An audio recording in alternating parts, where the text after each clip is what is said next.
ओम नमः शिवाय। शिव पुराण विदेश्वर संहिता दूसरा अध्याय। शिव पुराण का परिचय और महिमा। सूत जी कहते हैं, साधु महात्माओं, आपने बहुत अच्छी बात पूछी है। यह प्रश्न तीनों लोगों का हित करने वाला है। आप लोगों के स्नेहपूर्ण आग्रह पर गुरुदेव व्यास का स्मरण कर मैं समस्त पाप राशियों से उद्धार करने वाले शिव पुराण की अमृत कथा का वर्णन कर रहा हूँ। ये वेदांत का सार सत्य है। यही परलोक में परमार्थ को देने वाला है तथा दुष्टों का विनाश करने वाला है। इसमें भगवान शिव के उत्तम यश का वर्णन है। धर्म, अर्थ, काम और मोक्ष आदि पुरुषार्थों को देने वाला पुराण अपने प्रभाव की दृष्टि से वृद्धि तथा विस्तार को प्राप्त हो रहा है। शिव पुराण के अध्ययन से कलयुग के सभी पापों में लिप्त जीव उत्तम गति को प्राप्त होंगे। इसके उदय से ही कलयुग का उत्पात शांत हो जाएगा। शिव पुराण को वेद तुल्य माना जाएगा। इसका प्रवचन सर्वप्रथम भगवान शिव ने ही किया था। इस पुराण के 12 खंड या भेद है। ये 12 संहिताएं हैं।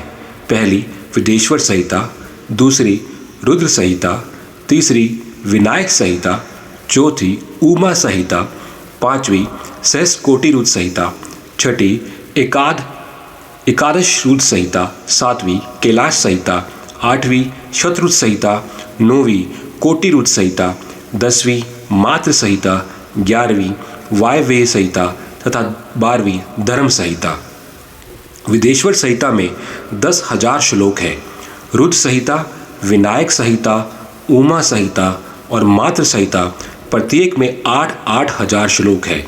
एकादश रुद्र संहिता में 13,000, कैलाश संहिता में 6,000, शतरुद्र संहिता में 3,000, कोटि रुद्र संहिता में 9,000, सहस्त्रकोटि रुद्र संहिता में 11,000, वायव्य संहिता में 4,000 तथा धर्म संहिता में 12,000 श्लोक है। मूल शिव पुराण के कुल 1,00,000 श्लोक हैं, परंतु व्यास जी ने इसे 24,000 श्लोकों में संक्षिप्त कर दिया है। पुराणों की क्रम संख्या में शिव पुराण का चौथा स्थान है, जिसमें 7 संहिताएं हैं। पूर्व काल में भगवान शिव ने 100 करोड़ श्लोकों का पुराण ग्रंथित किया था। सृष्टि के आरंभ में निर्मित यह पुराण साहित्य अधिक विस्तृत था। द्वापर युग में नृपायन आदि महर्षियों ने पुराण को 18 भागों में विभाजित कर 4,00,000 श्लोकों में इसको संक्षिप्त कर दिया।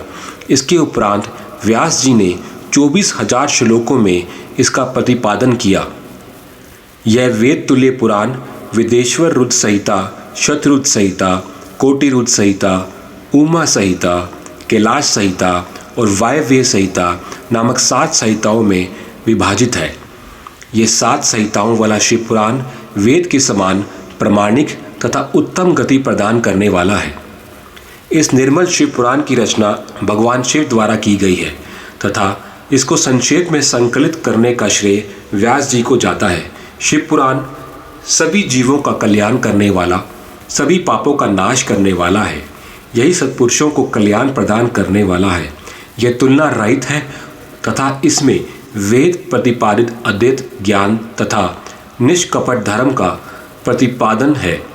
शिव पुराण श्रेष्ठ मंत्र समूहों का संकलन है तथा यही सभी के लिए शिवधाम की प्राप्ति का साधन है।